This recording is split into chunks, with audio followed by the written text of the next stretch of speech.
Пасля стварэння гульнёвага атачэння распрацоўшчыкі яшчэ 3 мільярды гадоў працавалі над стварэннем першага чалавечага гульца. Шчыра кажучы, я пакуль не прайшоў усе ўзроўні гэтай гульні, але хацеў бы выказаць свае ўражанні. Калі у вас няма гульнёвага досведу, я вельмі раю выбраць пачатковыя зоны з нізкай складанасцю. Я іх пазначыў зялёным. Гэтыя серверы хутка перапаўняюцца, так што можаце разглядваць і жоўтыя рэгіёны. У чырвоных зонах варта пачынаць толькі калі вы дасведчаны гулец, ці хочаце як мага хутчэй скончыць сваю гульню. Ёсць даволі шмат зонаў для свабоднага геймплею, але PvP-спаборніцтвы часта здараюцца вось тут. А калі вы хочаце пагуляць на прыватным серверы, ідзіце сюды. Але адміны там неветлівыя і змяніць лакацыю будзе складана, таму што змена сервера забаронена, так што я бы падумаў. Спачатку трэба выбраць расу. Мужчына-еўрапеоід раней лічыўся самай выгаднай расай, але ў апошніх патчах іх характарыстыкі былі збалансаваны, прынамсі ў зялёных зонах для пачаткоўцаў. Але нават і сёння ёсць сэнс выбіраць белага еўрапеоіда. Я так і зрабіў. Пасля выбару рэгіёна для старту загрузка спаўна зацягнецца на 9 месяцаў, і гэта яшчэ не самае горшае. Горш тое, што пасля спаўну вам прыйдзецца прайсці праз 18 узроўняў абучэння, першая з которых гэта інтэрактыўныя кат-сцэны. Пасля засваення асноў руху вы пачынаеце знаёміцца з асяроддзем, і гэта адстойна, таму што вы праходзіце туторыял з 2 старэйшымі гульцамі, якія нават не прапампавалі сваё дрэва бацькоўскіх навыкаў. У выніку ты гуляеш у гульню з пераблытанымі і сапсаванымі скіламі. Куды і да каго вы патрапіце, вырашае рандом.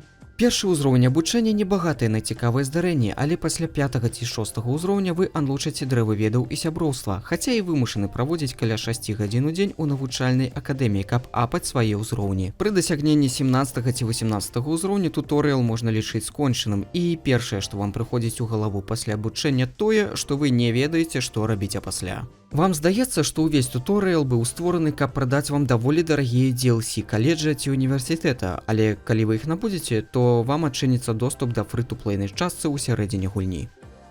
Сярэдзінай лічацца ўзроўні ад 18 да 65, дзе асноўнымі мэтамі з'яўляецца падтрымка ўзроўня анлокнутага стасункаметра і фарм унутрыгульнёвай валюты, якая звычайна выражаецца ў баксах.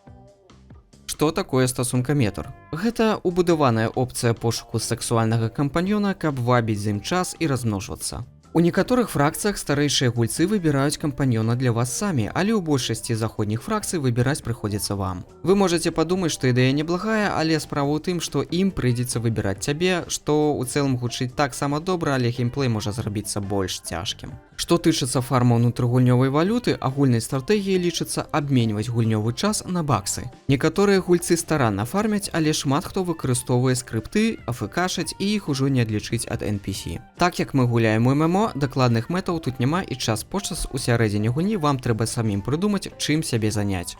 Некаторыя займаюцца ўзмацоўваннем стасункаметра, некаторыя зарабляюць больш баксаў, узмацняюць да максімума дрэва навыкаў, а іншыя ўвогуле спрабуюць зразумець, што адбываецца. Я думаю, што трэба асалоджвацца гульнёй і не псаваць геймплей іншым гульцам. Спадзяюся, што на высокіх узроўнях вам спадабаецца дапамагаць гульцам з іх праблемамі. На 65 узроўні надыходзіць канчатак гульні. Але насамрэч канчатак наступае ўсё пазней і павышэнне ўзроўню ўжо не мае сэнсу.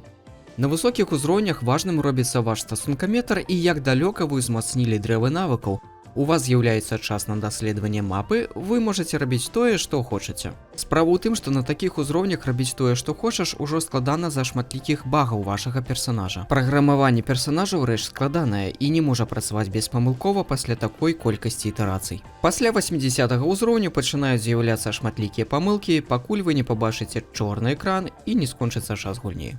Шмат хто цікавіцца, што адбываецца пасля, але дакладна ніхто не ведае. Ёсць меркаванне, што ты рэспаўнішся, ці што можна гуляць толькі адзін раз, альбо ты анлучыш 500-шніцу, дзе можна адыгрываць усе прыемныя моманты на асобнай мапе. Ведаеце, што не важна, што было да пачатку гульні і што будзе пасля, проста выкарыстайце свой час па максімуму.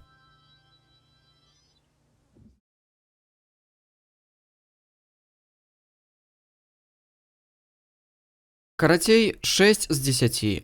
Лепш, чым рапухі, горш, чым коцікі.